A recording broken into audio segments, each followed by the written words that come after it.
Well, hello everyone, and welcome back to Adrian's Digital Basement. It's Wednesday, so it's time for another midweek mini-mail call. This week it's a few things from before, like I opened up a while ago, and a couple things that have just recently come in. So, without further ado, let's get right to it.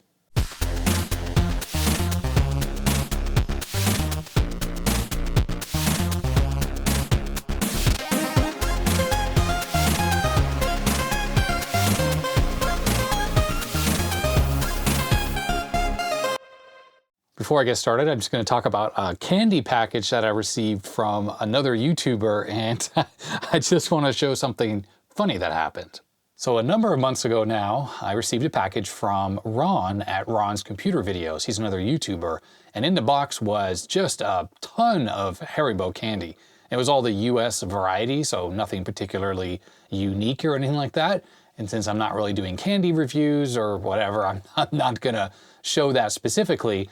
But I wanted to show a couple things he sent along. So he participated in Marchintosh. So of course, all of these themed months exist: December, September. Well, there's Marchintosh. I think there are several others now. So he 3D printed this pretty cool Marchintosh here. And I've had that around the lab, so people may have noticed it sitting on computers.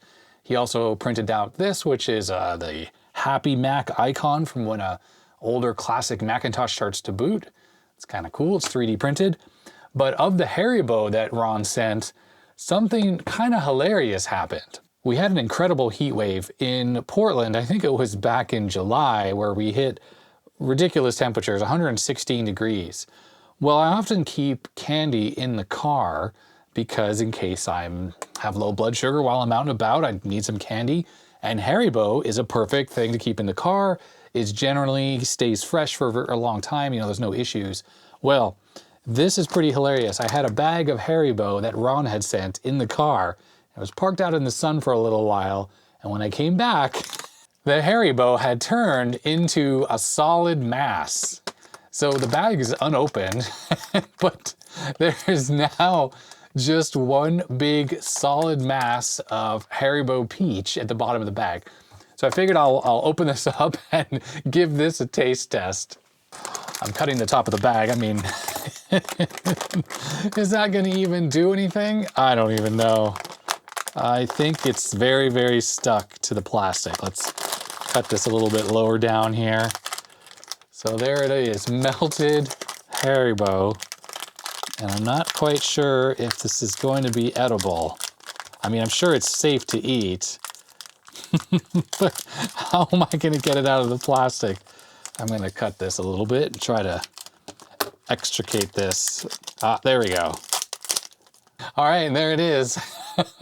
A big solid mass of Haribo candy. So the question is, does this still taste like sugary peach? I'm sure it does. It smells like it. It tastes exactly like the candy before it melted. So I guess there's a trick. If you want a massive, solid, gummy Haribo, just leave a bag in the car in the hot sun. It was in the door pocket, so it wasn't in the direct sunlight. It was definitely in the shadow, but it was so hot in the car with those temperatures that it did this. So yeah, it's kind of fun. I'm gonna put this back in a Ziploc bag and I'll eat this. There's no reason to throw this away. So thanks very much, Ron, for all the candy and the 3D printed goodies. All right, I have a package here from Chris in Cottage City, Maryland. Hi to all my Maryland viewers. It's not a piece of retro computer equipment, obviously. It would be a little thicker if it was like a card or something like that. Ah, yes. Check this out.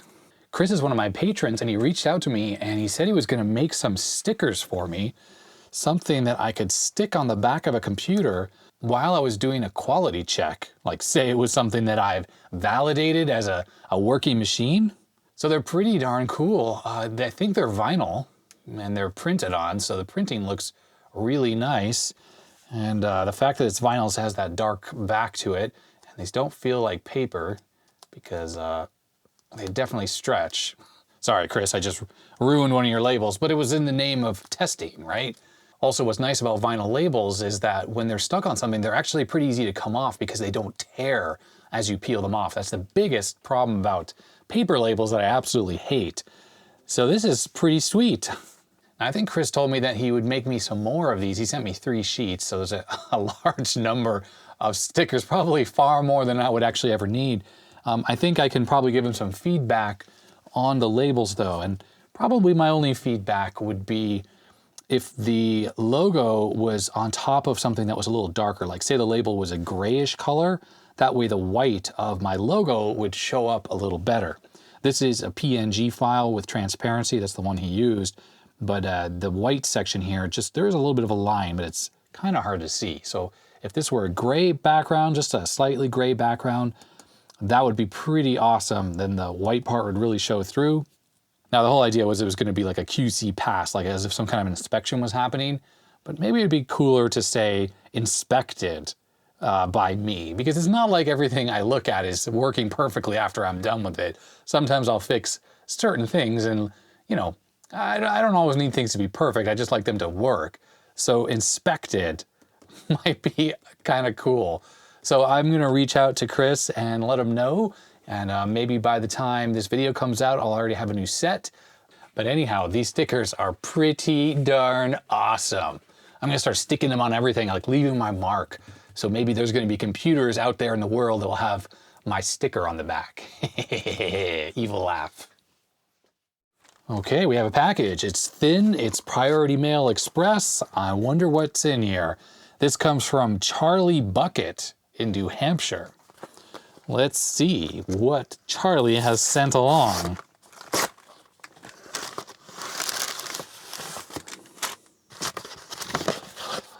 Nothing else in there? Okay, we have a bag here. It says compostable, recyclable, food safe and toxin free, and has a picture of an apple. It's taped closed. Okay, let's look at the letter here. Adrian, my heart fell when you mentioned you were giving up on candy reviews. You can't do that. Who will take a sunrise, sprinkle it with dew, cover it with chocolate, and a miracle or two? Who will take a rainbow, wrap it in a sigh, soak it in the sun, and make a groovy lemon pie? Who will take tomorrow, dip it in a dream, separate the sorrow, and collect up all the cream? Yeah, what song is this from? Candyman. The Candyman can. Well, me and my totally documented and fully legal workforce don't want you to give up. In fact, a few of the trainees decided to put together a little package for you. We would have sent you some 70s technology we have, but we still needed to run the river, as we can't seem to get modern replacements to control it quite right. I will leave you with a slight word of warning. While things no longer go code violet, there is still the occasional issue with coloring. Don't feel blue, it will pass. Keep up the good work, Charlie Bucket. Wow, this is all very strange, I have to admit. And this video, which I didn't think would be candy review centric, seems to be food review centric. Okay. Haribo, as in my name, and crossed with Haribo. And oh, they got a little sticker here too. Okay, that's kind of fun. Haribo, very nice. Now, what exactly is this thing? It's like a food safe bag of some kind. I don't know if all those, that pros.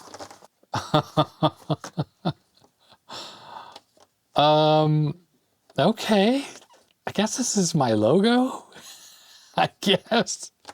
Wait, let's grab the stickers. Okay, here are the stickers that Chris sent. And yeah, I mean, it's, I guess I shouldn't have dumped this out on my mat. I did just clean this with Windex before shooting this video, so it's clean. Let's zoom in a little bit more. That's the second channel logo with the blue, and then this is the main channel logo here. I'm very surprised. Candy version of my logo, hence the Haribo here. How cool is that? That is really cool. Now they have the texture of kind of like an eraser, like a pencil eraser, but I guess these are edible. So I'm gonna try it. Let's see what happens when I put one of the orange ones in my mouth. and see what it tastes like. I am not sure just because the texture is weird. And it smells kind of like rubber. Doesn't, or maybe it smells like rose. I don't know. Here we go. I'm just going to do it. All right. Yeah. I am not sure about that. Now there's a lot of dye coming off on my fingers.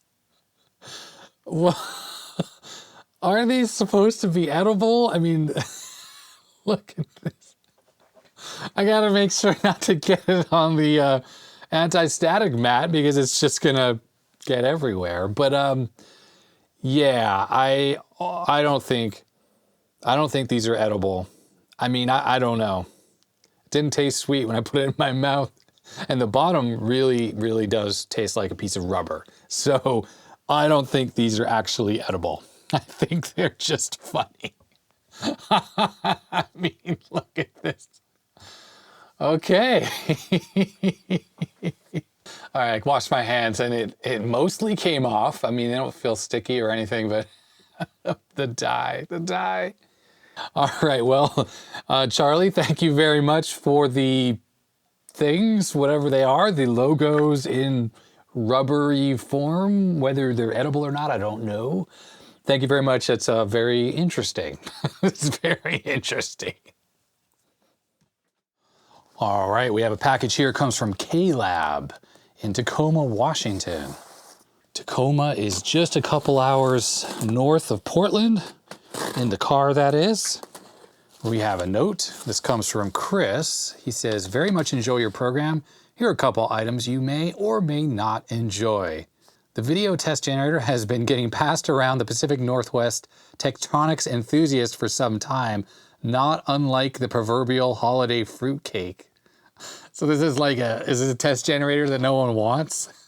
No one has a use for it, but no one can bring themselves to scrap it. Given your interest in analog video, perhaps you might enjoy messing with it, or perhaps you know a better home for it. Oh, Chris says, all the best and keep up the great content. Thank you very much, Chris. All right, so this test generator is very, very old. You can tell right off the bat, whoops, nicely packed. We have a card here full of old style transistors. Well, that's kind of cool. Let's see what else he has sent me. Ooh, some interesting random stuff. Let's see. Okay, so right off the bat, some RAM for Rammy here. Is this RAMBUS memory? Not quite sure. This thing's got heat spreaders on it. 72-pin memory there. And we have here our start button for Windows 95, August 24th. Reserve your copy of Windows 95 today. That's funny. And we have something here, Harpoon. And this is obviously the strategy guide. It's NATO versus the USSR. The foreword by Tom Clancy and introduction by Larry Bond.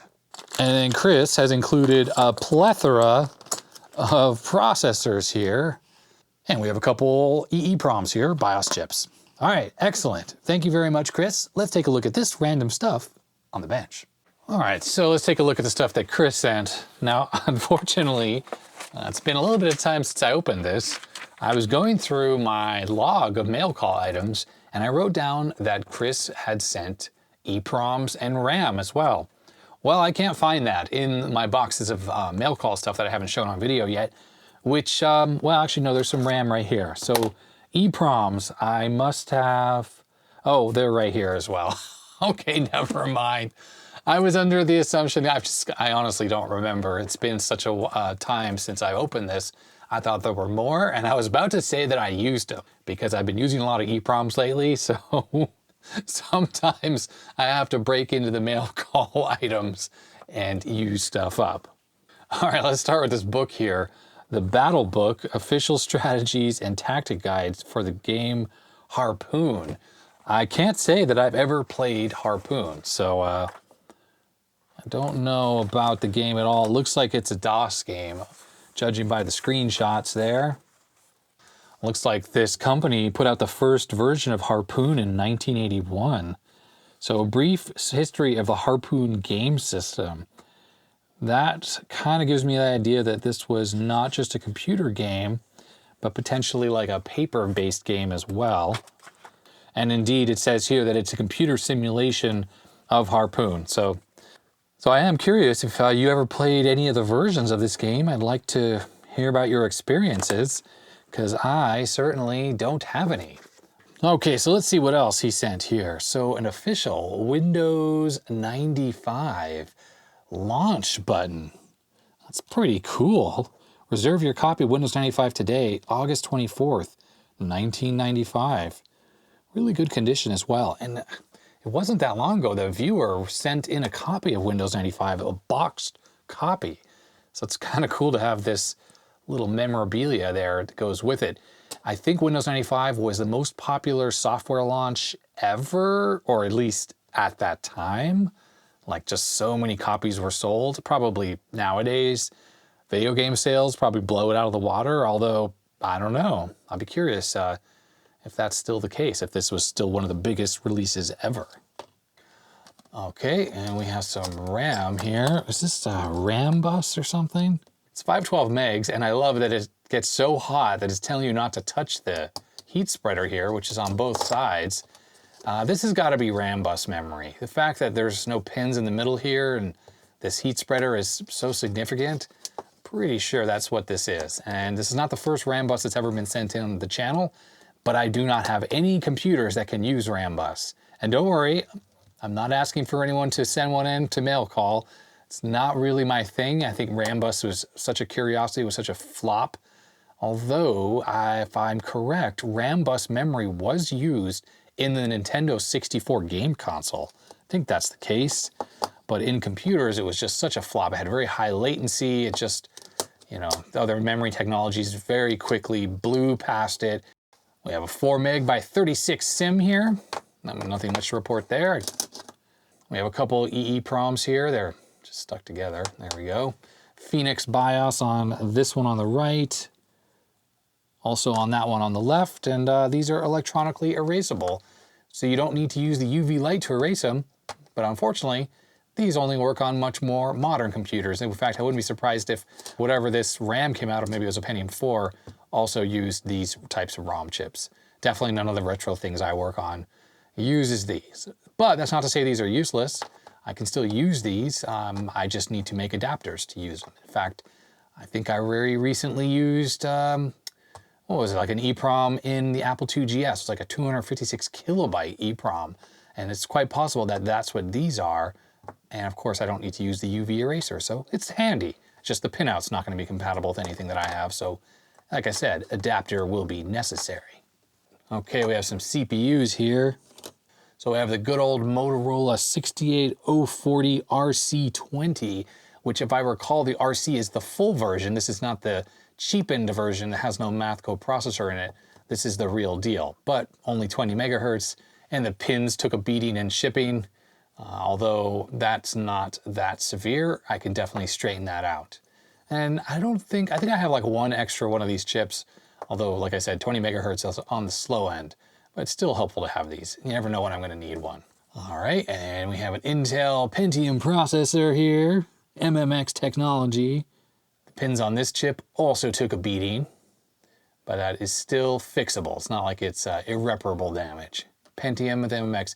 Yeah, I'm not sure the speed, I just can't read it through all this writing, but luckily these are pretty common these days. Well, at least I have a good number of them, although the MMX ones are a little bit less common. And here is another Pentium. This is the type that I generally have a whole bunch of, the non-MMX version. And this one, the pins are only just minimally bent. There's just a couple of them.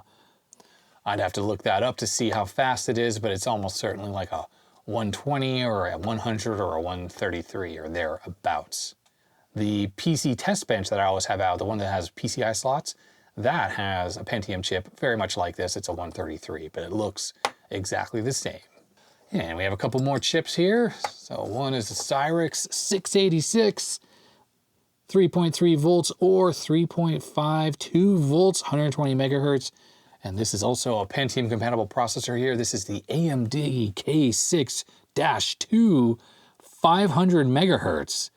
A very, very speedy chip from 1998. And ooh, the pins look excellent on this, which is actually really cool. I don't have any Pentiums that are this fast. Well, I mean, you need to have a super socket 7 motherboard to work with these chips due to the lower voltages or whatever that this thing runs at. But I think I have one of those motherboards, and that is definitely going to be worth upgrading to. It's nice to have something as fast as this in this form factor. But do keep in mind, I can't just plug this into my motherboard here, the one that I normally test bench on, the one with the 133 Pentium. It just doesn't support the multipliers that this needs or the voltages that this thing needs. And from a competition standpoint, it's pretty sweet that Intel came out with the Pentium, and then Cyrix was making these chips, which had decent performance, but they had really bad floating point performance, if I recall. But AMD was really kicking butt with their K6-2. Very popular just because you could use these in your potentially older motherboards and really get a lot of speed out of them. Intel had abandoned this form factor and moved on to the Pentium 2 in that slot 1, and then the Pentium 3. Eventually they went back to chips that look like this from that slot architecture, but Intel really was pushing for you to have to replace your entire motherboard and all your stuff. So I think AMD was making a little bit of a killing here with these chips, especially with Windows 95, things like that. And it just gave some more longevity to the old Socket 7 or Super Socket 7 platform. All right, let's see. We have some floppy disks here.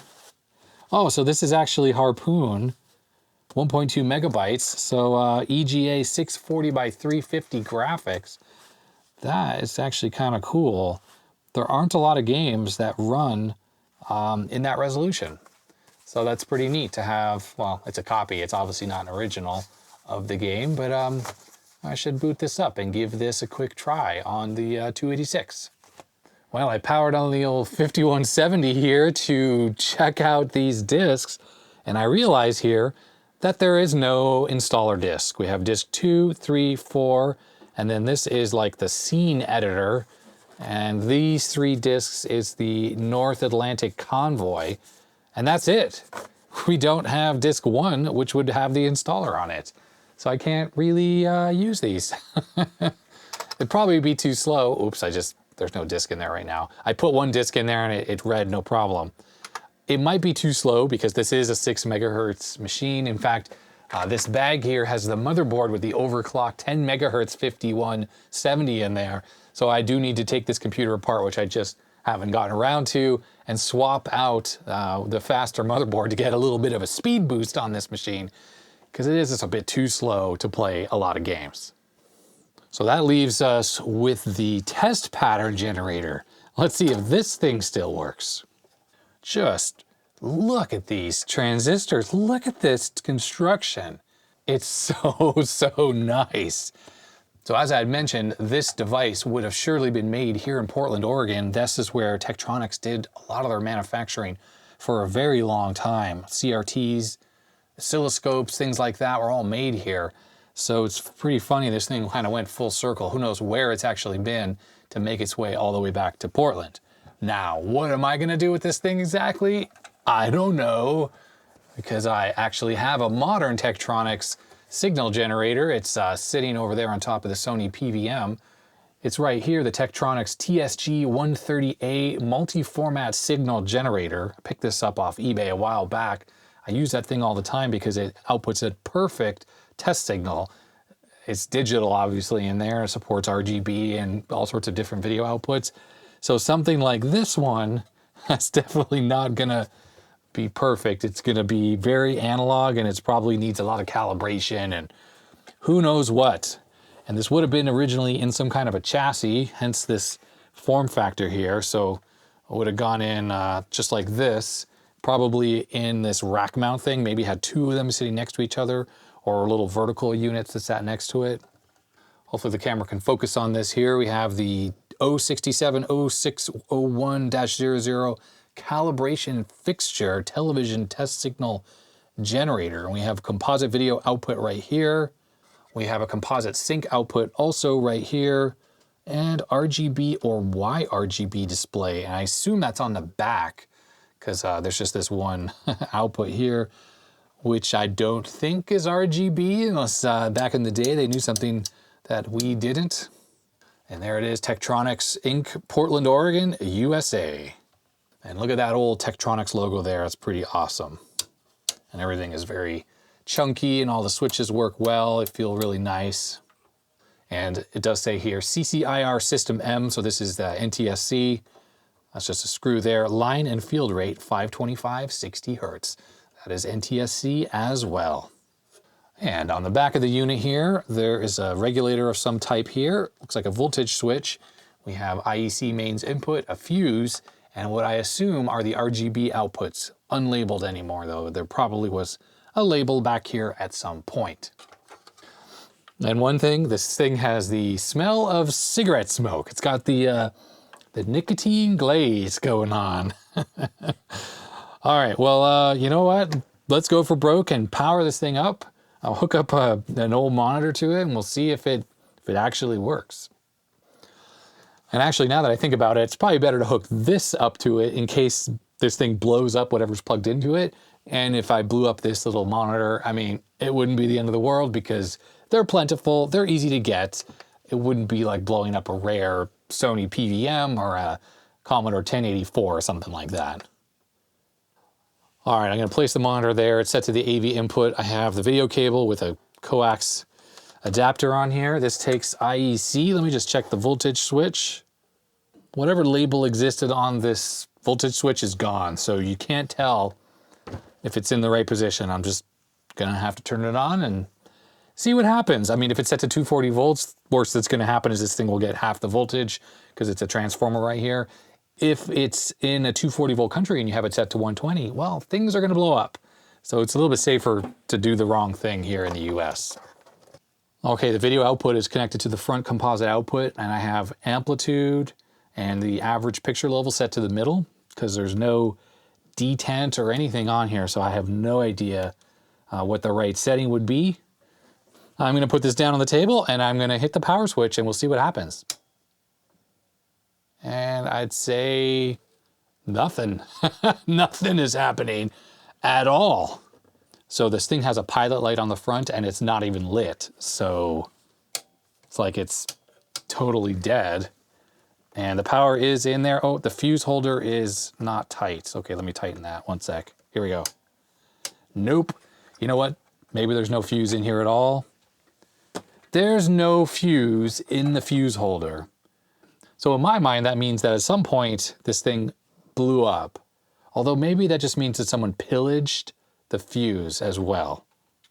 So I grabbed my fuses. I'm just looking for something to put in here. I want to put something that's got a really thin little wire inside. So this bus fuse here looks like that fits the bill. AGC1, 250 volts. There's no current rating on this. I have multiple of them. So let's see if this fits in the back of here. It does fit in the back, so power is off. I unplugged the video cable here. Let's put this on. I mean, I'm hoping for the pillage thought that this thing will power up, but someone stole that fuse. Here we go. I'm gonna stand back in case it sparks. The green pilot light is on. So I guess maybe someone pillaged. I don't know. I'll turn that back off. Let's hook up the screen to it, and here we go. Oh, we got a signal or something. It's just gray. How boring is that? That's like the most boring test pattern ever. Okay, well, definitely the controls have an effect. So this just changes the level. What else is going on here? Nothing. There are some other controls here and they don't seem to do anything at all. We're just getting a completely gray picture. Let's try down here.